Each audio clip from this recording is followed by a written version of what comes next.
Hello guys, welcome to the accounting class. आज की video में हम लोग ये देखेंगे कि फाइनेंशियल स्टेटमेंट एनालिसिस को किस तरीके से किया जाता है, उसके लिए कौन कौन से टूल्स या कौन कौन सी टेक्निक्स हैं जिसका इस्तेमाल किया जाता है। तो चलिए देखते हैं हम लोग। इसके अंदर 5 तरह के टूल्स आते हैं, जिसमें पहला होता है कंपैरेटिव स्टेटमेंट, दूसरा होता है कॉमन साइज स्टेटमेंट, तीसरा है रेशियो एनालिसिस जो कि बहुत ही पॉपुलर है, बहुत ज़्यादा इसको आपने सुना होगा, और चौथा है कैश फ्लो स्टेटमेंट, और पांचवा है फंड फ्लो स्टेटमेंट। ये 5 तरह का मेन टूल्स होता है या टेक्निक्स होती हैं जिसको कि हम लोग फाइनेंशियल स्टेटमेंट को एनालाइज करने के लिए यूज़ करते हैं। इसको बारी बारी से एक एक करके देखते हैं और समझते हैं डिटेल में आखिर ये टूल्स और टेक्निक्स है क्या। जो सबसे पहला टूल होता है कंपैरेटिव स्टेटमेंट।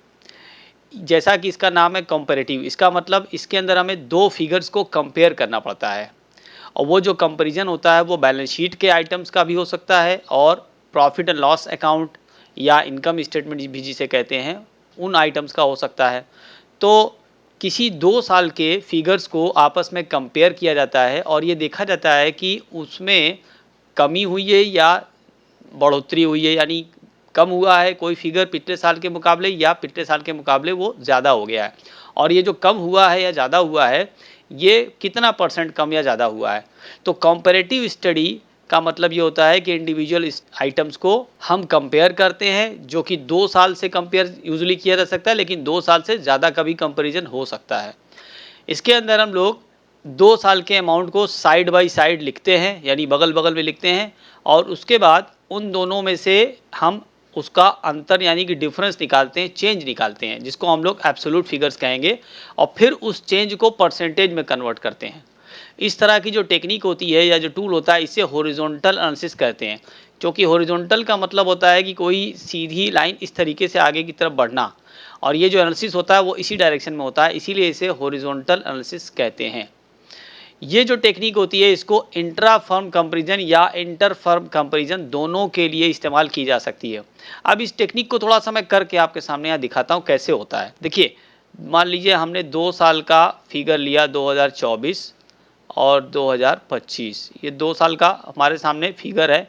हम यहाँ पर कोई अमाउंट ले लेते हैं, जैसे कि मसलन हम करंट एसेट ले लेते हैं। ओके, करंट एसेट 2024 में था 20,000 और 2025 में ये हो गया 24,000। ठीक है, तो ये 2 साल का फिगर दिया रहेगा, जैसा कि इसमें लिखा हुआ है कि साइड बाय साइड दो फिगर होते हैं। अब इसके बाद हमें करना क्या होता है, जब हम कंपैरेटिव स्टेटमेंट बनाएंगे तो यहाँ पर हम लिखेंगे एब्सोल्यूट चेंज। एब्सोल्यूट चेंज यानी जो चेंज हुआ है वो 2 साल के अंदर वो किस तरह का हुआ। देखिए, 2024 से 25 के बीच में तो चेंज हुआ है, 4,000 का चेंज हुआ है, और 4,000 चूंकि ये प्लस में है, ज़्यादा हुआ है, इसलिए पॉजिटिव रखेंगे इसको। ठीक, अब इसके बाद ये देखेंगे जो 4,000 चेंज हुआ है ये 24 का बेस लेकर के, यानी 2024 के बेस के अकॉर्डिंग ये 4,000 जो है इस 20,000 का कितना परसेंट है। हमेशा जो परसेंटेज निकाला जाएगा वो बेस ईयर का निकाला जाएगा। बेस ईयर जो होगा हमेशा ओल्ड ईयर होगा, पुराना साल होगा। 24-25 में बेस को हम 24 वाले ईयर साल को लेंगे। ठीक है, तो अब देखिए 20,000 का ये 4,000 कितना परसेंट है, यहाँ हम कैलकुलेट करके आपको दिखाते हैं। 4,000 आया, ये 20,000 का कितना परसेंट है, इसको हम कैलकुलेट कर रहे हैं। जब इसको कैलकुलेट करेंगे, सॉल्व करेंगे, तो ये आपका 1 2 3 4 1 2 3 4 ये 0 कट गया। ठीक है, अब ये यहाँ पर 2 20 यानी 20%। तो ये जो एक कॉलम और बनाएगी यहाँ लास्ट में, चौथा कॉलम, जिसे हम लेके कहेंगे परसेंटेज चेंज। ठीक, ये आ गया 20%। अब इसी तरीके से दूसरा कोई आइटम हो, मसलन आपके सामने करंट लायबिलिटी है तो उसका भी कोई फिगर यहाँ होगा, उसका आप चेंज यहाँ निकाल लीजिए एब्सोल्यूट वाले कॉलम में, और लास्ट में फिर उसका परसेंटेज निकालिए। कोई परसेंटेज आपका जो है वो पॉजिटिव, कोई निगेटिव भी हो सकता है। अगर मान लीजिए जैसे कि 2024 में ये 10,000 था और ये घट कर के 2025 में 9,000 हो गया। ठीक है, तो यहाँ पर जो चेंज हुआ ये 1,000 निगेटिव हुआ है, क्योंकि पहले ज़्यादा था और बाद में कम हो गया। ये निगेटिव को हम ब्रैकेट में लिख देंगे, और ये परसेंटेज कैलकुलेट करेंगे 1,000 10,000 का कितना परसेंट है, ये 10% है, तो इसको भी हम निगेटिव ही दिखाएंगे, क्योंकि 10% चेंज तो हुआ है मगर निगेटिव चेंज हुआ है। बस इसी तरीके से सारे आइटम्स को हम लोग चेंज देख लेते हैं, एब्सोल्यूट चेंज और परसेंटेज चेंज, और इस तरह की जो एनालिसिस होती है वो कंपैरेटिव स्टेटमेंट एनालिसिस कहलाती है। और ये 2 फर्म के पोजीशन को चेंज करने के लिए भी यूज़ की जा सकती है। खुद एक ही फर्म की 2 साल की पोजीशन या उससे ज़्यादा साल की पोजीशन को भी चेंज करने के लिए यूज़ की जा सकती है। एक जिसे हम लोग इंट्रा फर्म कहते हैं। इंट्रा फर्म मतलब एक ही फर्म के 2 साल की पोजीशन। जैसे यहाँ पर मैं जो 2024-2025 की बात कर रहा हूँ, ये एक ही फर्म के 2 साल की पोजीशन मैंने ली है, ठीक है? तो ये जो एनालिसिस होगी ये इंट्रा फर्म एनालिसिस कहलाएगी। अब अगर आप किसी 2 फर्म के बीच का कंपैरिजन निकालना चाहते हैं, तो ये एक कंपनी का आप यहाँ पे परसेंटेज निकाल लीजिए और फिर दूसरी कंपनी का इस तरीके से परसेंटेज निकाल लीजिए और फिर उसको कंपेयर कर लीजिए। अगर 2 कंपनियों के बीच में आप परसेंटेज देखना चाहते हैं, तो इस तरीके से 2 फर्म, जैसे एक फर्म ए ले लीजिए, एक फर्म बी ले लीजिए, ठीक है?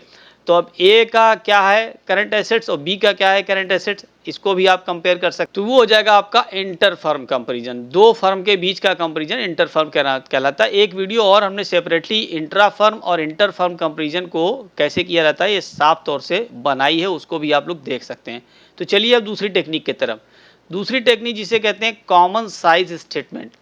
इसके अंदर होता क्या है, इसके अंदर देखिए, अगर आप बैलेंस शीट लेके चल रहे हो या अगर आप इनकम स्टेटमेंट लेके चल रहे हो, तो बैलेंस शीट के अंदर सारे आइटम बैलेंस शीट के होंगे, यानी कि उसके अंदर सारे इक्विटीज़ होंगे, लायबिलिटीज़ होगी, जिसको हम लोग इक्विटी यानी कैपिटल के सारे आइटम होंगे, लायबिलिटीज़ होगी, लायबिलिटीज़ लॉन्ग टर्म भी होगी, शॉर्ट टर्म भी होगी, और उसके अंदर एसेट्स भी होगा, ठीक है? सारे एसेट्स होंगे, कैश होगा, लैंड, बिल्डिंग, फर्नीचर, मशीनरी, ये सभी चीज़ें होंगी, यानी सारे के सारे आपके एसेट्स और लायबिलिटीज़ और इक्विटी के आइटम होंगे, ठीक है?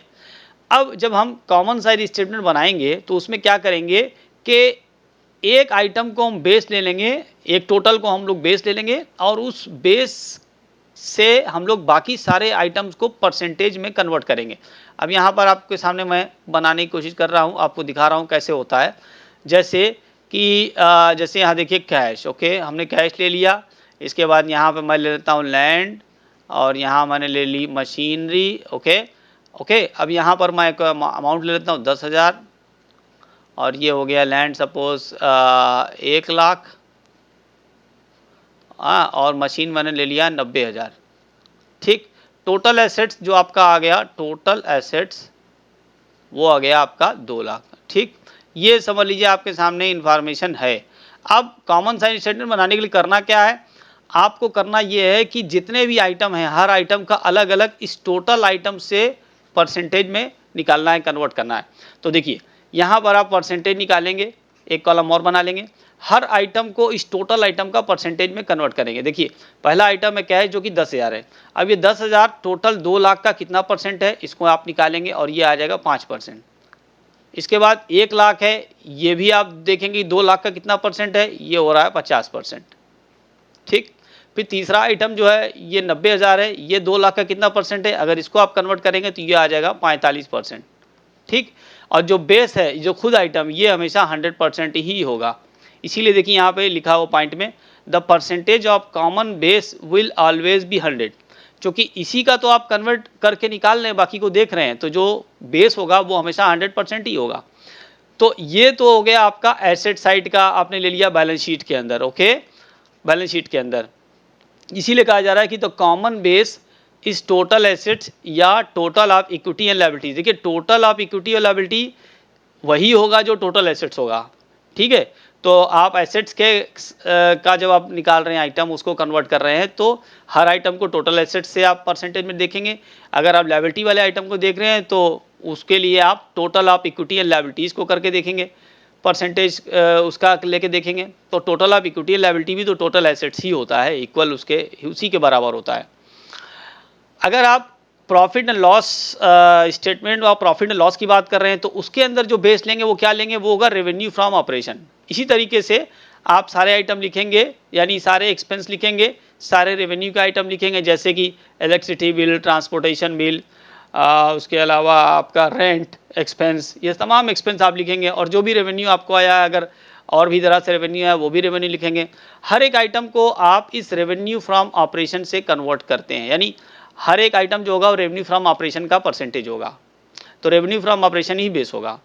और इसके बाद इस टेक्निक को हम लोग वर्टिकल कहते हैं, क्यों, क्योंकि हम लोग एक सीधी खड़ी लाइन में इसको कंपेयर करते हैं, यानी इस तरीके से आप देख रहे होंगे कि हर आइटम जो है एक ऊपर से नीचे की तरफ एक बेस आइटम में कन्वर्ट किया जा रहा है, उसके परसेंटेज में कन्वर्ट किया जा रहा है, इसीलिए ये वर्टिकल होता है। उसके बाद आप ये देखिए रेशियो एनालिसिस, ये बहुत ही ज़्यादा पॉपुलर टेक्निक है, बहुत ज़्यादा पॉपुलर है। रेशियो एनालिसिस में क्या करते हैं कि हम लोग रेशियो निकालते हैं। रेशियो जो होता है वो दो नंबर के बीच का रिलेशनशिप होता है, दो नंबर के बीच में रिलेशनशिप को रेशियो कहते हैं। अब ये दो नंबर का जो रिलेशनशिप है वो अलग अलग चीज़ों को जानने के लिए होता है। बिजनेस की प्रॉफिटेबिलिटी पोजीशन को जानने के लिए हो सकता है, सॉल्वेंसी पोजीशन को जानने के लिए, या लिक्विडिटी और इफिशियंसी को जानने के लिए हो सकता है। मिसाल के तौर पे अगर बहुत तरह के रेशियो होते हैं, जैसे अगर हम लोग बात करें लिक्विडिटी पोजीशन, लिक्विडिटी पोजीशन के अंदर बहुत सारे रेशियो निकाले जाते हैं, जिसके अंदर एक रेशियो बड़ा कॉमन है जिसको कहते हैं करेंट रेशियो। ठीक है, अब हर रेशियो का एक फार्मूला होता है। करंट रेशियो का जो फार्मूला है वो current assets upon current liability है, यानी करंट एसेट्स और करंट लायबिलिटी के बीच किस तरह का रिलेशनशिप है, कैसा है, इसमें कौन ज़्यादा है कौन कम है। मिसाल के तौर पे करंट एसेट्स को अगर हम मान लें कि ये 50,000 है, ठीक है, और करंट लायबिलिटी आपकी 20,000 है, तो ये हम इसको डिवाइड करके देख लेंगे। ऊपर का आ गया 2.5 और नीचे आ गया 1, तो ये जो रेशियो आ रहा है 2.5:1, ये हो गया करंट रेशियो। इसका मतलब ये है कि जो हमारा जो करंट एसेट्स है वो करंट लायबिलिटी का 2.5 गुना है, यानी 2.5 टाइम्स है हमारे करंट लायबिलिटी का। और फिर इसको हम इंटरप्रेट करेंगे। ये जो क्वेश्चन जो मैंने लिया है इसके अंदर ये बहुत अच्छी पोजीशन बता रहा है, क्योंकि करंट लायबिलिटी आपकी बड़ी आसानी से करंट एसेट्स के जरिए चुकाई जा सकती है, क्योंकि आपके पास काफ़ी मात्रा में करंट एसेट्स है। करंट लायबिलिटी की तुलना में ये करीब 2.5 गुना है, जो कि बड़े आसानी से चुकाया जा सकता है। तो ये इस तरीके से आप रेशियो का इस्तेमाल करके एनालिसिस करते हैं और एक नतीजे पर पहुंचते हैं या इंटरप्रिटेशन करते हैं आप। और इस तरीके से आप बहुत सारे रेशियो प्रॉफिटेबिलिटी में आते हैं, जैसे gross profit ratio, net profit ratio. Solvency के अंदर आपके लॉन्ग टर्म पेइंग कैपेसिटी को निकाला जाता है, जिसे हम लोग कहते हैं, कई रेशियो इसमें भी होते हैं, जिसके अंदर एक बहुत कॉमन होता है जो कहता है डेट इक्विटी रेशियो। उसके अलावा इफ़िशियंसी के अंदर हम बिजनेस के काम करने की इफ़िशियंसी को देखते हैं कि वो इस्तेमाल रिसोर्स का कैसे कर रहा है, जिसके अंदर हम लोग inventory turnover ratio, debtors turnover ratio, receivables turnover ratio, ये सारे रेशियो हम लोग टर्नओवर रेशियोज हम लोग ज़्यादातर इफिशियंसी में निकालते हैं। यानी रिसोर्स का इस्तेमाल कैसे बिजनेस कर रहा है उसको जानने के लिए इफिशियंसी रेशियो को निकाला जाता है। तो तमाम तरह के रेशियो होते हैं और रेशियो के जरिए हम एनालाइज करते हैं दो फिगर्स को कंपेयर करके और उसके बाद किसी नतीजे तक पहुंचते हैं। चौथा होता है cash flow statement. Cash flow statement के अंदर बिजनेस के कैश पोजीशन को जाना जाता है। बिजनेस के अंदर शुरू से लेकर आखिर तक कैश का आना और जाना लगा होता है, यानी इनफ्लो एंड आउटफ्लो लगा होता है। कैश फ्लो स्टेटमेंट जो होता है उसके अंदर हम लोग जो भी कैश आता है साल भर में उसको रिकॉर्ड करते हैं और जो भी कैश जाता है उसको रिकॉर्ड करते हैं। मगर इसके अंदर एक इसको बनाने की एक टेक्निक होती है, इसको बनाने का एक तरीका है, एक फॉर्मेट है। अकाउंटिंग स्टैंडर्ड 3 के अकॉर्डिंग इसको बनाया जाता है, अकाउंटिंग स्टैंडर्ड 3।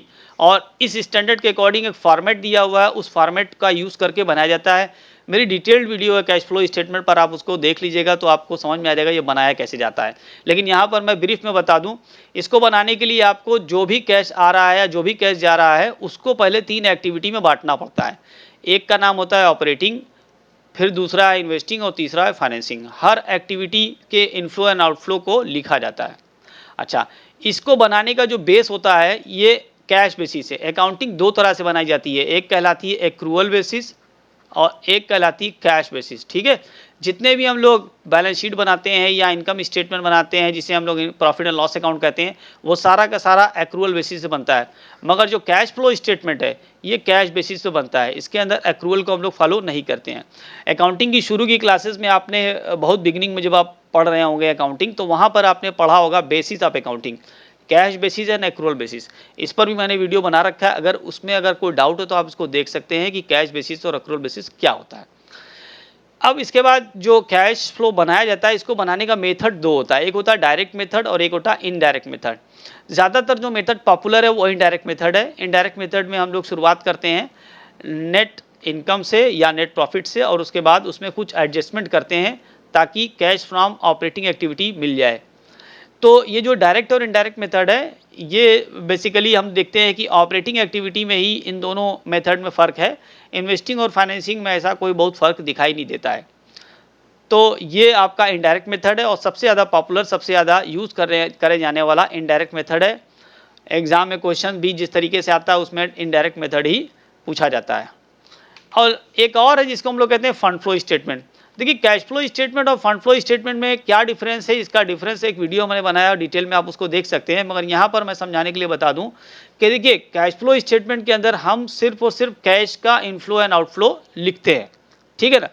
दूसरे आइटम जो कि करंट एसेट्स के भी हो सकते हैं, जैसे कि इन्वेंट्रीज हैं या आपके और आइटम्स हैं, उनको हम लोग यहाँ पर कैश फ्लो स्टेटमेंट नहीं लिखते हैं। मगर फंड फ्लो स्टेटमेंट के अंदर हम दूसरे करंट एसेट्स को भी कंसीडर करते हैं।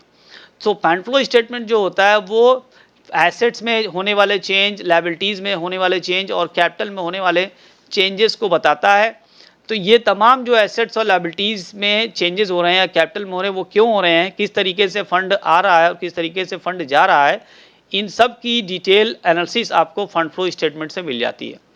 इस स्टेटमेंट को statement of sources and application of fund भी कहा जाता है। इसका एक और नाम है where got and where gone statement. बहुत ज़्यादा फंड फ्लो स्टेटमेंट सीबीएसई के सिलेबस में है नहीं, मगर हाँ दूसरे बोर्ड्स में या हायर लेवल पे फंड फ्लो स्टेटमेंट डिटेल में पढ़ाया जाता है। इस लेवल पर 12th के सीबीएसई लेवल पर तो इसको नहीं देखा गया है, इस कोर्स में नहीं रखा गया है। मगर चूंकि जब हम बात करते हैं टूल्स की और टेक्निक्स की एनालिसिस की, तो हम फंड फ्लो स्टेटमेंट को भी देखेंगे। ये भी एक आइटम होता है, बहुत ज़्यादा डिटेल में तो नहीं, मगर एक हल्का सा ब्रीफ में इसकी नॉलेज हमारे सामने होनी चाहिए। उम्मीद करते हैं ये सारी इन्फॉर्मेशन आपको अच्छी लगी होगी और आपके काम की होगी। तो अगर मेरे चैनल को अभी तक आपने सब्सक्राइब नहीं किया, इसको सब्सक्राइब कर दें। वीडियो अच्छा लगा हो तो इसको शेयर कर दें। कमेंट में लिख के मुझे बता सकते हैं कि और कौन सा आपको वीडियो चाहिए। अपना बहुत ख्याल रखिएगा, मिलते हैं अगली वीडियो में, तब तक के लिए गुड बाय।